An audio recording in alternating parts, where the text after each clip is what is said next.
Republic of Congo.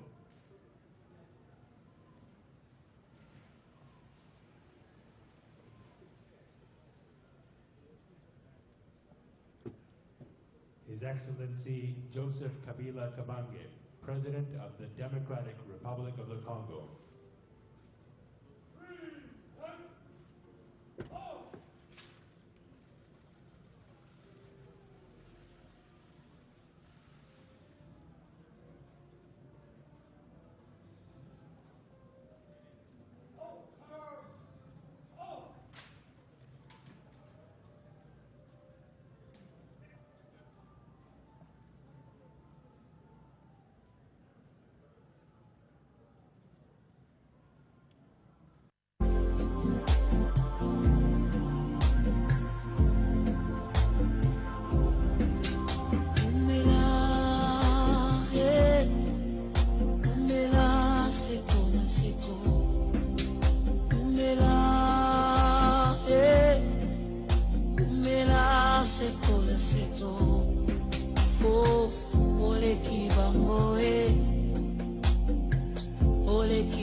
Renforcé, aguerri et déterminé, le FARDC plus que jamais porté au front pour la défense et la reconquête totale de l'intégrité territoriale.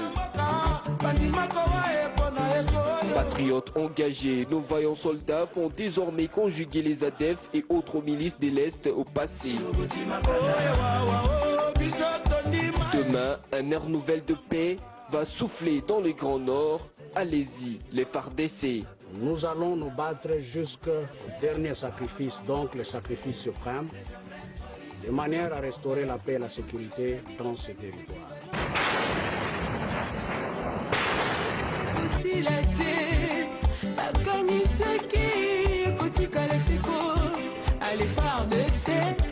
Nous remercier Mobali Nangai Makasi. Na bolingo wana oye azanango d'abord ya mboka ya bandeko na biso posoki azalaka mobali malamu te ya bandai kondimelanga te tangu nyonso nazala awa nakende kuna naleka boye natikaka ye tangu nyonso na bana na biso na ndako nazosenga kaka Nzambe asalisa biso na mboka oyo pour que kimia eumela bitumba esila ba situation nyonso oyo Satana zo impose na mboka oyo nga nazo pamela yango na beni kuna ba enlèvement ba massacre Nzambe akosilisa bitumba oyo etikali kaka mukie. Welcome, bonjour, welcome sur Welcome TV. Alors, na pesi bande konyo simbote ba oyo ba benga ngai pona ko féliciter ngai na programme na salaki ndenge na lobaki ba kombo ya bande koyo o ba kendaki na Rwanda et puis bandeko mingi na kisasa babengi ba sepeli ndeko moko alobi en tout cas pasteur na sepeli trop donc yekuta alobi aux akabilistes te mozo supporter vision un chef de l'état alors a sepeli mingi abengaki donc na pesi bandeko nyonso merci na bandeko musu babenga pour encouragement alors nzambe vraiment pambola bino. Alors nos actualités c'est depuis plusieurs années on vous a tout dit, alors tout sauf la vérité. On a beaucoup parlé de la RDC, de tout ce qui est négatif, mais jamais de ce qui se passe de positif dans notre pays. D'ici Joseph Kabila à la presse du 26 janvier 2018, une telle attitude porte un nom, les complots. Est-il y a de quoi se poser quelques questions? Doit-on penser que ces comploteurs ont obligé l'état des lieux de notre pays à l'avènement du kabylisme en 1997? 2. Doit-on penser que les signes de reprise qui donnent de nouveaux espoirs à notre pays ne sont-ils pas perceptibles? Chers amis, les comploteurs de la République démocratique du Congo ont un schéma et un agenda. Quand ils prennent des décisions pour déstabiliser notre pays ou chercher sa balkanisation, aucun Congolais n'est consulté. Mais certains parmi nos frères et sœurs se laissent malheureusement instrumentaliser, manipuler et corrompre par des impérialistes qui n'ont aucune envie de voir notre pays prospérer. Voilà ce qui est dommage. Congolaises et Congolais, l'heure du sursaut patriotique a sonné. Tous dans l'unité, bâtissons notre pays ensemble et faisons échouer les plans de l'ennemi que portent certains de nos frères. Résistons simplement. C'était votre humble serviteur, le pasteur Bienvenu Messalé. Je suis kabiliste, communicateur de la diaspora et président de la Jokaka ici na kati na diaspora, plus précisément en Angleterre, où ils allaient dirigés par le président Fabrice Zombi. Alors, mon message au chef d'État Pesaki le 26 janvier. Alors, tous les gens la bande tous en unité. Unité on est en nini. Unité tous gens qui nous besoin de tous en aboyo quand tous la même parole. Alors, il y a un problème qui se passe maintenant pour les élections où il sera le 23 décembre 2018. Dans le Bangalabino, de temps en temps, que les opposants sont prêtés, mais peut-être qu'on comprendre que les opposants ne sont pas prêts. Le coup la paix, c'est que awa Moïse Kassumbi, carrière politique nae et comme que na suka. Nabi bongo pourquoi?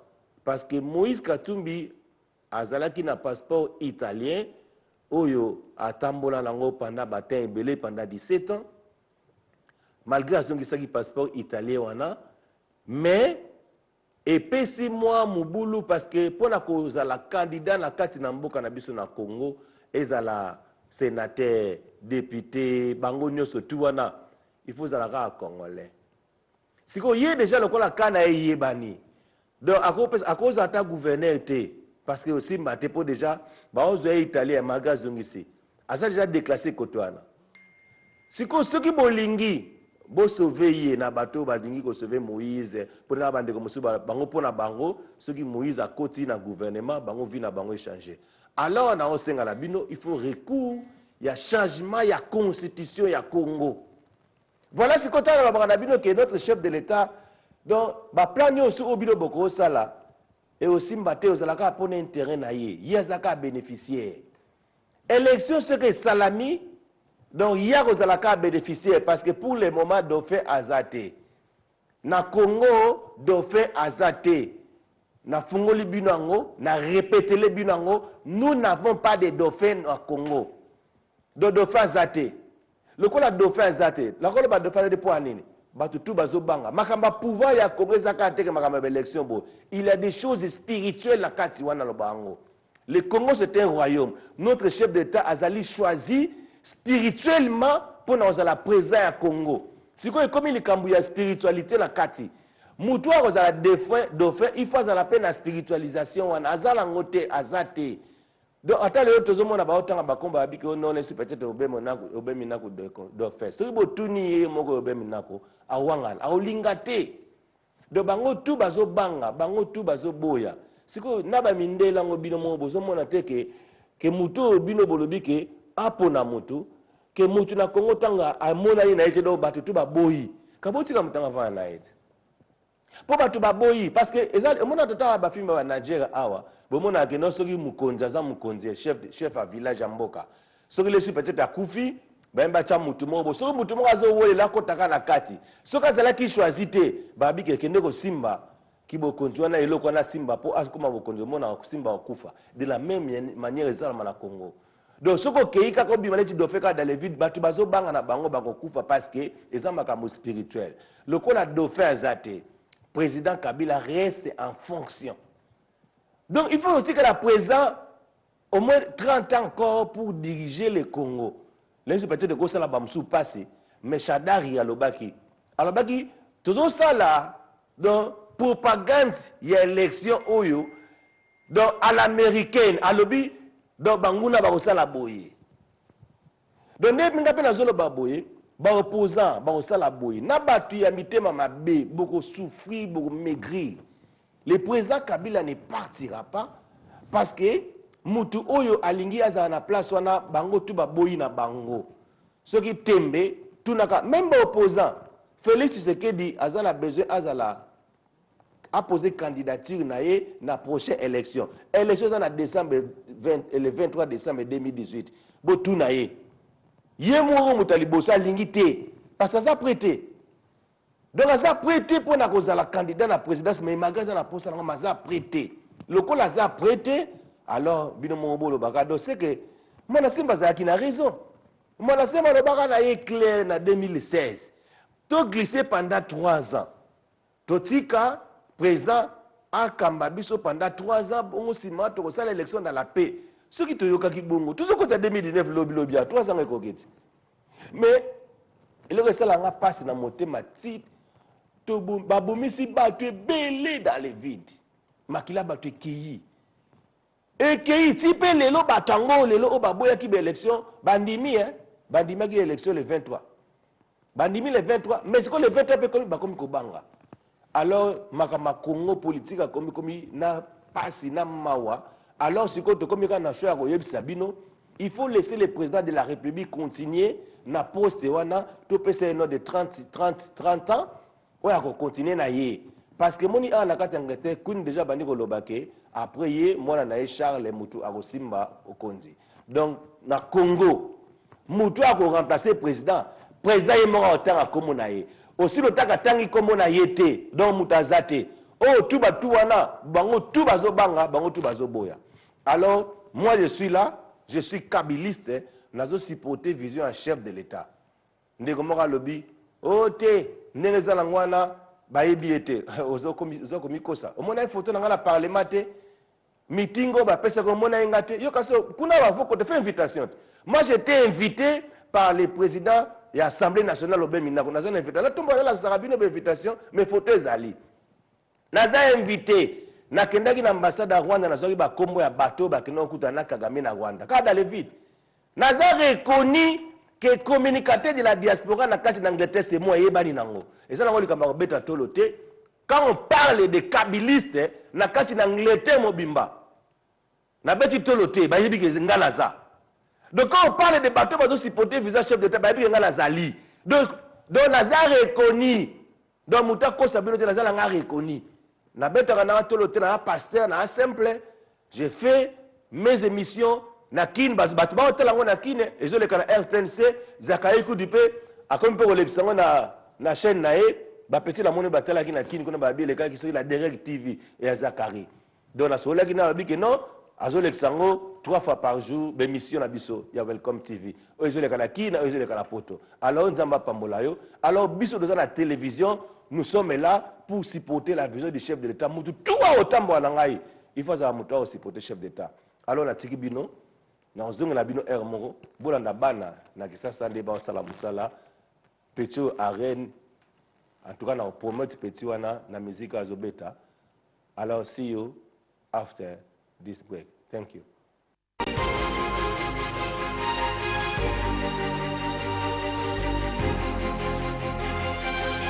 Depuis 2000, Italien. Si 2000,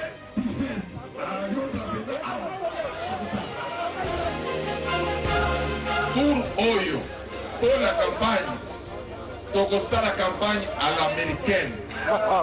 Parce que ça là,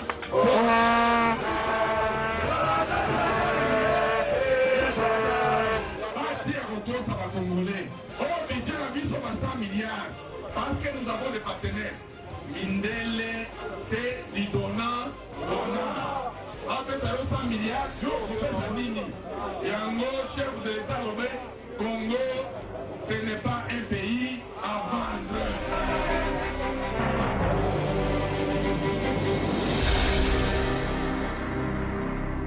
La représentativité de la société civile vient d'échanger avec le bureau de la Commission électorale nationale indépendante sur son rôle à jouer dans le processus électoral, des échanges qui imposent un partenariat en vue d'un processus apaisé, une période qui mérite plus de sensibilisation et éducation civique. CENI et société civile, un partenariat obligé qui mérite d'être capitalisé durant le processus électoral. Le rôle de la société civile dans la sensibilisation et l'éducation civique, un apport considérable qui pourra aussi rassurer un atterrissage en douceur du processus électoral et obtenir de vraies élections. La machine avance pour les élections, comme on a déjà déposé la loi sur, les éléments sur la loi sur la répartition des sièges. Plus rien après le 25 ne va pas empêcher qu'on puisse aller aux élections.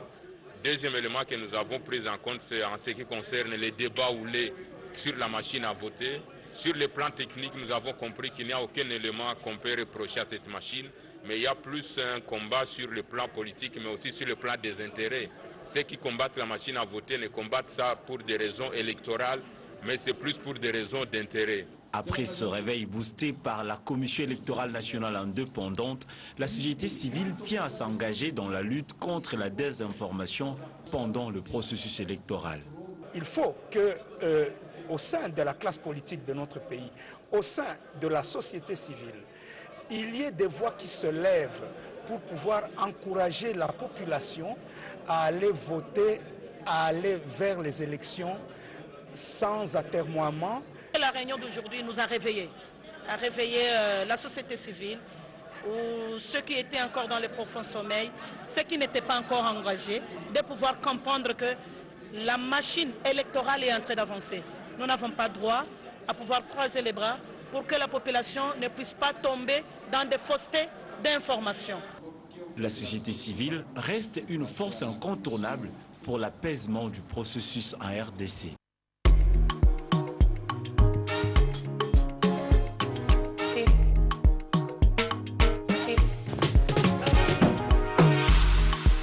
Play with your love, I no go do you like that, yeah. My baby, I know how it start, Forever I go there by your side, I'm a tata, you chop my money, I no go do you you the turn in my radio, I say I'm a tata, chop all of my money, put down, no be jukba, baby girl, say you try for me, Say that you do me something when nobody do me, hey, girl, I know lie, girl, I know lie.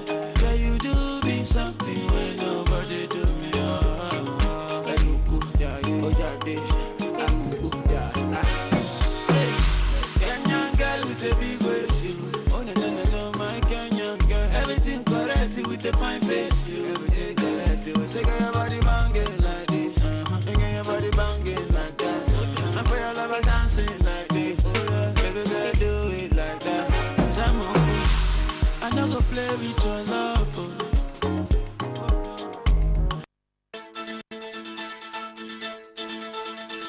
Welcome TV. Welcome TV. Vous informer, c'est notre devoir. Bonjour très chers téléspectateurs de Welcome Télévision, bienvenue dans notre émission Tolandi. L'émission Talandé, c'est une émission qui reçoit tout le monde, que ce soit artistes, rappeurs, danseurs, chanteurs ou des sportifs. Quand je parle des sportifs, je vois des boxeurs, des karatékas, des judokas. Alors, à la réalisation de cette émission, la réalisation est assurée par le réalisateur Marquis Moulois et à la présentation, votre humble serviteur Énergie Fatale. Alors, aujourd'hui, l'émission Talandé reçoit pour vous un artiste, c'est un artiste, guitariste, chanteur. Il s'agit de l'artiste Arem Luguela. Bonjour Arem. Ouais, bonjour, merci. Santé de... Ouais, santé du tout, malgré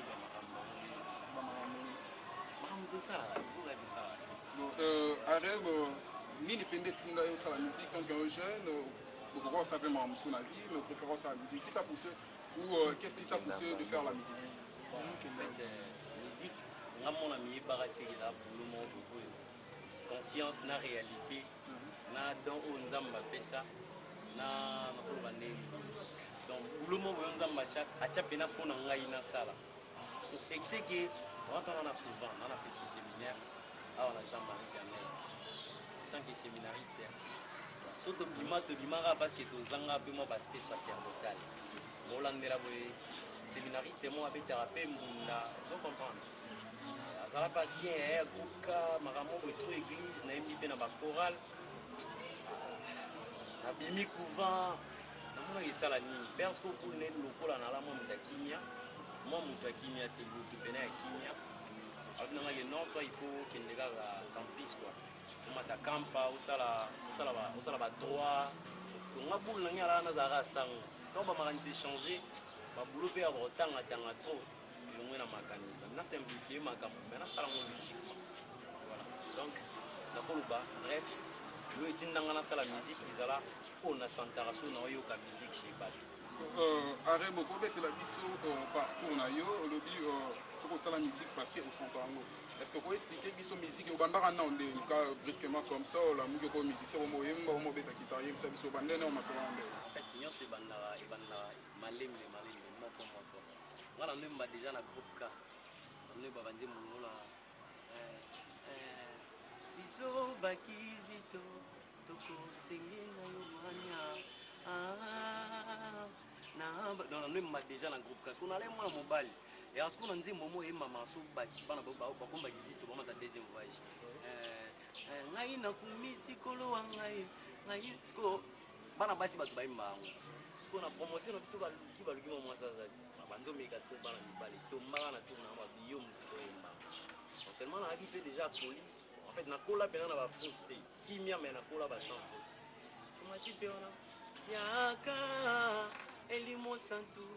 Tondisa mitema mia bato bayambi oye biso bakizito à partir on a déjà na senti bana basi bato même eloko chaque année banda mambo banda mais lelo ba choisir nga mona mobile mais bozangi boye bika bo mwana ti na eko silisa doka na eko parce que chorale likia ya ora chorale monene na doyene c'est ce qu'on a quatre kuna la so bato babali so bato babali ya nande momo wa imbara la tapeto yo na champion album nanga lokola elemo kotika ngate o chéri na tango ya pasi tone sengo dede ko bwaga ngate o lelo na latisi o pete oyo na loboko na yo ya mwasi sko baluki sko moi mbala o yemba moi j'étais trop petit na kota chorale ezali chorale mama na ngapa yemba wana donc tina ekota bandi pe yemba na chorale jour ba choisir bato ba meka bato ba choisir pe ngai oyone faut demander mwana na libala wana ya libala direct parce que mwana mukie na yembi parce que c'est que dans kola na quartier pe mais yo yemba bien parce qu'on a 2007 ndene banda school guitare mais chorale déjà ba ka 2001 en fait carrière ils a un peu moins le yenge mais faut sangisa de 2012 si le lot 2018 déjà l'équipe d'ava 15 ans toujours continuer pour moi pena na vie à part couvent na musique on dirait na ba mamchu na école wana ki mukolo pe complètement. Mais carrière nanga bref déjà chorale groupe K chorale les boya ina na bandisco ba musique de recherche avec Benamso Jafrose na pesi papa Jean Goubal Moté ana ina zaki na faculté ni ina na salle voix na faculté de musique on a ça la musique na banda voix c'était à quelle année 2011 mais est-ce qu'avant 2011 na banda déjà oyoza pour la guitare na ina parce université nde esiko na bande na 2011 wati bandango ndenge ezalaka tellement kosala 5 ans préparatoire ti G3 naye kovide na ba 2016 nango bacrise mpe ya balara bapere na biso bafonctionnaire. De 2011 à 2018 aussi, je calcule bien déjà 6 ans de carrière musicale. Artiste ni Oyo collabora na bango bien par exemple na génération ya yo génération na bino lelo autre monde na jeune talent basé belé par exemple Gez Mawete, Innocent Balume, Stani BNB donc bazar pende belé Oyo collabora na bango pour les bien. Otangi bango bakomona bango pona bon pe na émission na bango tina bango komona ngai motema mabe question bona répondre nango boete ngana se plein na répondre nango na ndenge ngana oh expliquer nous artiste yo yebse biso artiste yo collaborer na bango bien dehors pour place on tient ngai en fait ngai nazala leader na 2012 on to fanda na Fabregas na Hero Hotel na ma campagne et pour le moment tu dis les jeunes leaders ça ils savent problème vrai na ndenge ndule na vrai wana petit na ngai on se connaît très bien tout ça dans la polémique. Il m'a dit on se connaît pas. Rien pas. Parce que moi je fais na sala featuring na Fiston FM na 2014. Vous comprenez? Mutu ya innocent membre d'agriculture. Que tiki langa ba vieko ngana na carte, Fiston na carte. À l'époque, durant les mois na carte. Donc ngana lité beaucoup za makambo bino bolinga kokota. Non, eza question polémique. Eza question polémique. Est-ce que vous avez que pour le moment Innocent Balo mais Gez Mawete bango nde bakangi?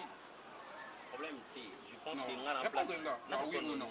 Ngana place wana te. Yo tsenga kota bana côté na bango. Est-ce que que lelo soto bimika ko bito to s'il te plaît, tout na 5 personnes. Tout na 5 personnes.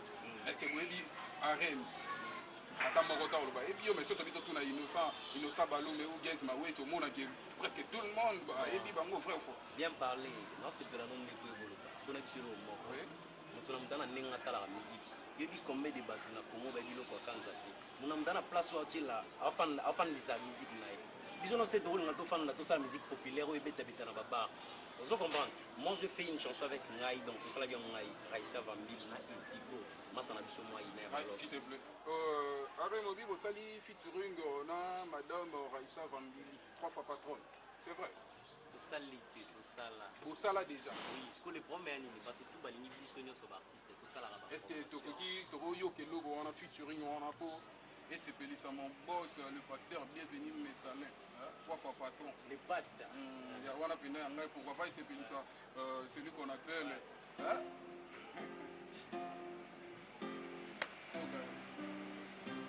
guitare moi désaccordé tukinonga basi bazebele mastalingi kaka yangai moto azana ye moto apelisi moto omo banzanaki bongo ya pasi napesa yo motima na ngai olevanga miso na matoi na nga nazokoka komona mosusu te vivianikiaka nazomona lokola kaka basi nyonso bazali ndenge moko nazomona lokola kaka bamasta nyonso bozali ndenge moko na motema arema zokoka ti esala pasi Jean Clément Enzenga kala divantima Solange eloli gucci la zirike kwete asi bazebele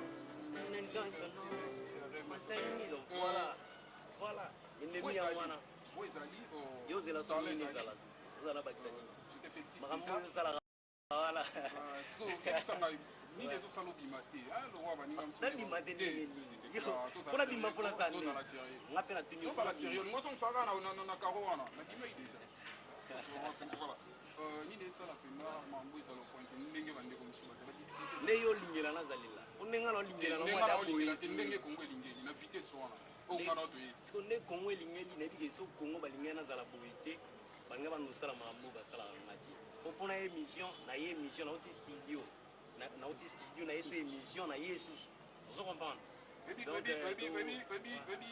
baby ya piezani oyo esali ke na sepela na yo kosali featuring na moto monene na mboko madame Raissa Vambi les 3 fois patronne vaccinatrice de l'animation congolaise bino nde bobulaki aka journaliste biso toyiki aka pena moyembi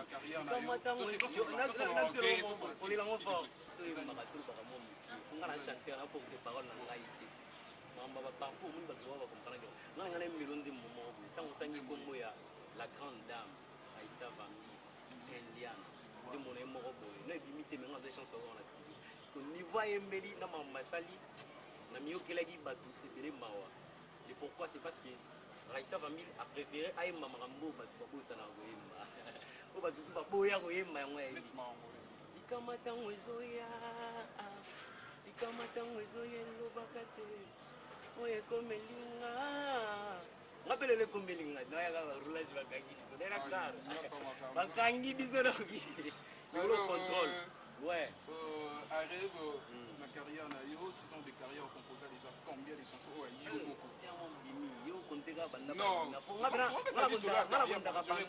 solo choralité papa pona nga professionnel pour nga solo choralité to beta ma solo banda RM abanda lule combien 6 ans donc 6 ans de carrière combien de chansons au composé puis est-ce que tu travailles avec des paroliers ou yo moro bon nanu penna na chance à travailler na parolier apesa nga nzembo moi aussi étant des paroliers fan na rato komeli nde bande neti na ozonga wana mais neti ndeko nini oyo komela la chanson wana cop na nga te cop na to solo la ngoti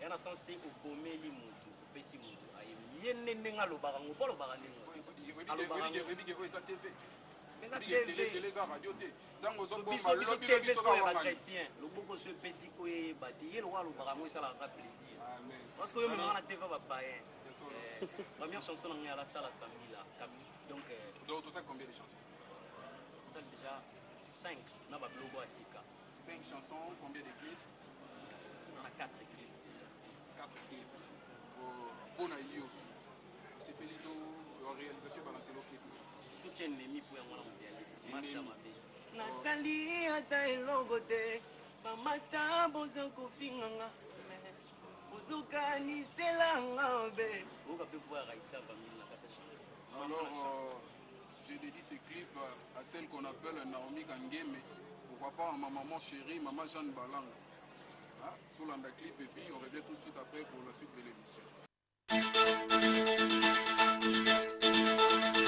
Welcome TV. Welcome TV.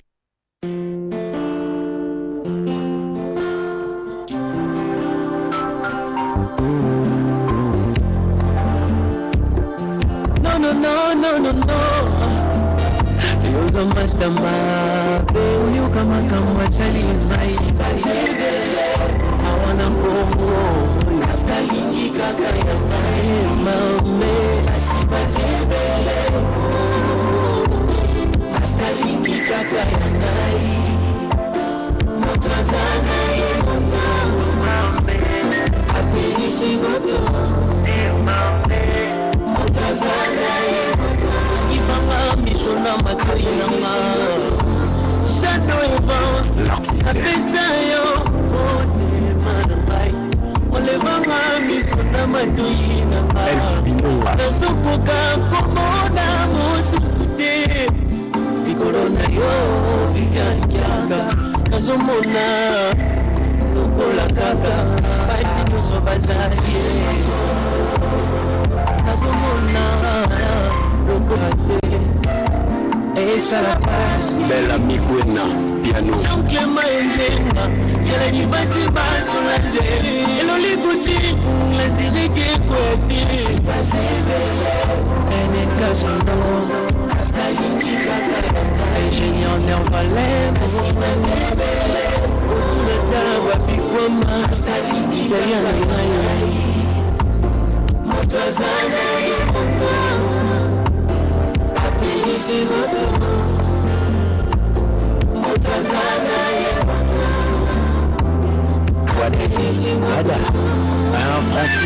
Étoile de l'Europe. Roli Kondo, mon habilleur. Fabregas, Maestro, Papa Nadjeti, Anel Kaluzolo.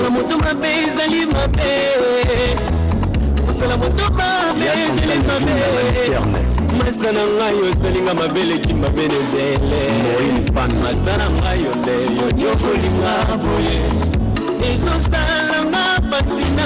Père Joseph Mukuna.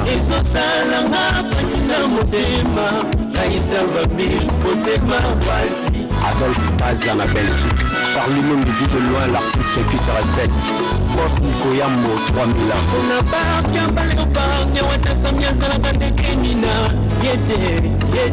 Jean-José Maïngi, Olga Mbani.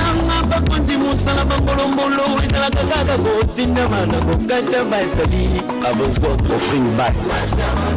Honorable Père Bayembe. Salandami David. Alte Swana. Ndai Maboko Bank. Gelor Esoko. Hélène Kalema, Jacqueline Amberek Sancho.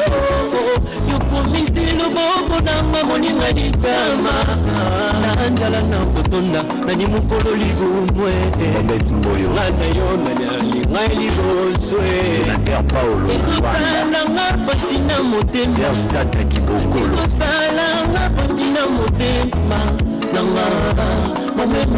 Makalisi Simo Shilo Ginzondi. Dieu merci Kanto.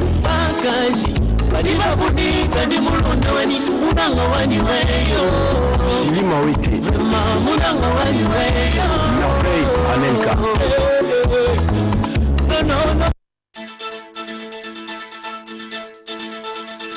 Welcome TV. Welcome TV. Merci.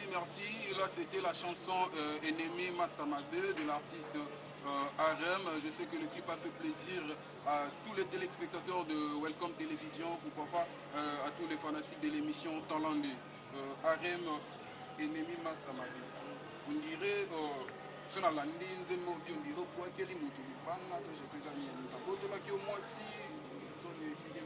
en fait, c'est un cardiologue, temple du désir, beaucoup plus normalement. Je suis un master mabe au salinga mabe ni mwasi nanga salinga mabe vraiment salinga so na yembe mo ba tekisa la melanga voilà donc na ennemi to meki ko expliquer partout pour ça mon mabe za mabe ya mona chiluba noki bagage madiba buni kadi mulunda wani unanga wani weyo papa Alex voilà et bien ça les plaisir na maman Sophie Chibi Pasteur bienvenue. Pasteur bienvenue. Mon boss, il faut que Pasteur bienvenue, mais ça les boss, c'est trois fois patron. C'est pas les gars qui ont la banga, la banga no bando ba nego kwa na ba ka. Et wa patron na mai. Patron na yo mais ko nga mwana no be ate, yo ni ko ba mambo mingi na TV. Ni so maka. Ngai mo muli nga ngala ko ba mo bo so ba sendi nga na gauche na linga ko lo bate. Ya mona be nga so na sena gauche na linga ko lo bate. Comment nous va ngai sala bien. Il sanga no arem, idole non na musique ça. Idole na nga pena zara loba kanta. Pourquoi loba? Parce que soki oyemba mamoyo abotangai mwasi ya kitoko kati ya basi ko ko na guitare de sala bien na ba ba tout Hollande bi son ba pas. Vous avez chanson préférée na nga? Na changé. Tango sana tango makasi ezana nzoto yebisa fami tolingaka bango liboso bawa yebisa bango komisaka ye lakisa lolango na yo kozela te bakufa nasimo ya kotanda mosolo kozela te bakoma olakisa lolango na yo mama chikunanga bikola be chikunanga bikola be na kuela solange famille si tu fais un peu sur le dit sans tes martyrs maman moi ça vous comprenez que va y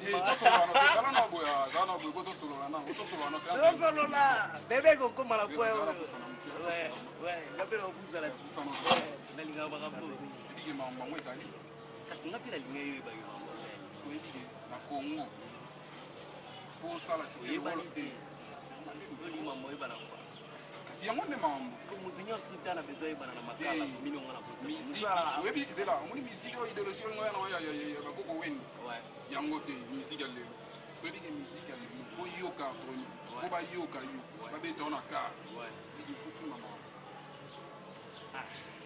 nayebi makambo yo olingaka kosala olingaka bato basala ngo mais sauf ke kosimba makambo oyo ezolobaka yo puiske okokanisa te so moto ayebi soki ye ndenge aza aliaka ngulu te ezekaka mangulu te ntango alia yango te soza moto alobi donc ntango olobi no mambo basere tu essaie de kongoyi kokosimba ye ngami na mibengi déjà mosando nanu Arem, on est arrivé presque à la fin de notre émission.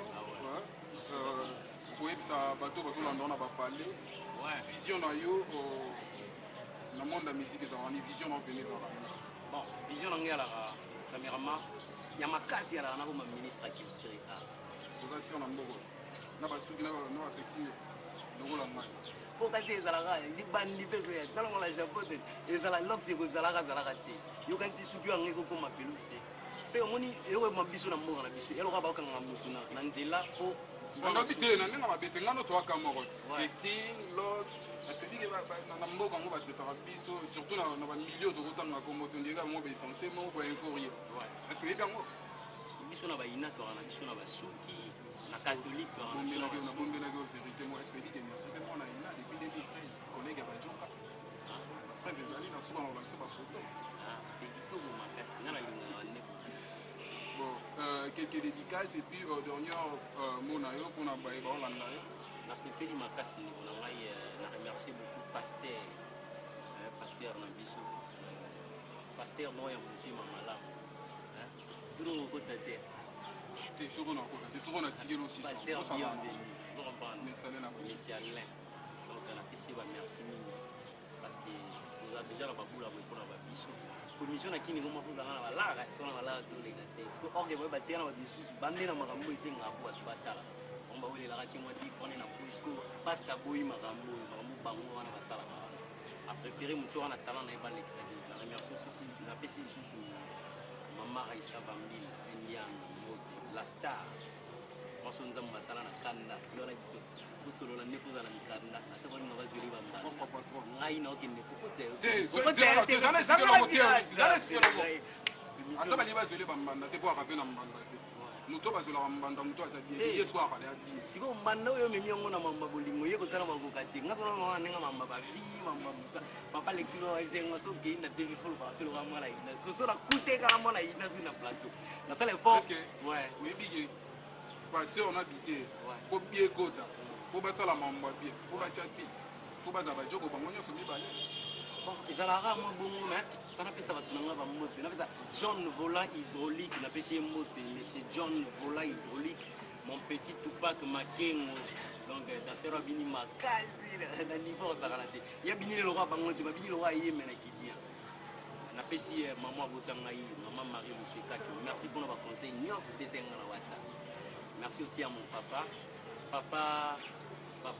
Landrouboui là-bas à Londres, les amis d'Arem en Suisse, Babi Kouama, papa Lex Loua, les boss Francis et Oueta conteneur et comme à ces deux semaines, voilà, la bossanité d'Oriane qui parle, Judith Temo, Judith Raissa Keva, il y a un peu de et ça la moitié, et vous le faites. Ok, merci très chers téléspectateurs de Welcome Télévision. On est arrivé à la fin de notre émission. C'était votre émission Talandé de Ambaki Bongo Moko et artiste Arem Oyo, le grand frère, le patron Kaninda Badi Bangi à Sengaki. Merci aux téléspectateurs pour comprendre que nos questions sont tellement ébellées, mais parce que la télé, c'est le temps, comme on dit, the time is money. Donc le temps, c'est le temps. Avant l'heure, ce n'est pas l'heure. Après l'heure, ce n'est plus l'heure. Quant à moi, je dis un grand merci à mon boss, à mon patron, le pasteur bienvenu, Messané, pourquoi pas, à madame Raissa Vambili, pourquoi pas à celui qu'on appelle le junior Marquis Moulois, à maman Jeanne Balanga, à Naomi Kangeme, ainsi qu'à toute la famille Kangeme. Quant à moi, je vous dis merci et au revoir. Donc, aussi, les artistes Arem, il y a une culture émission. Si vous voulez nous contacter, appelez-nous au plus 243 89 658 10 98. Plus 243 89 658 10 98. Alors, Arem, on a ticket au plateau, au Sakanango, au Sepelisa, Bana Mokumo. On a numéro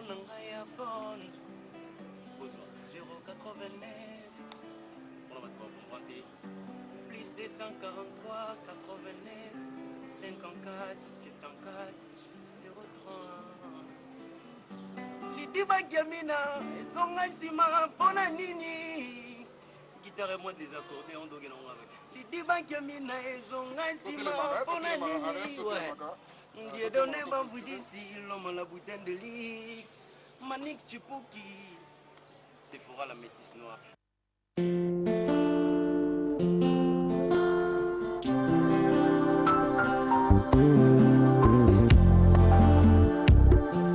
No. Yoza master mabe. Uyu kama salimai. Awana kongo. Naftalini kaka ya nae mame. Asibazebele.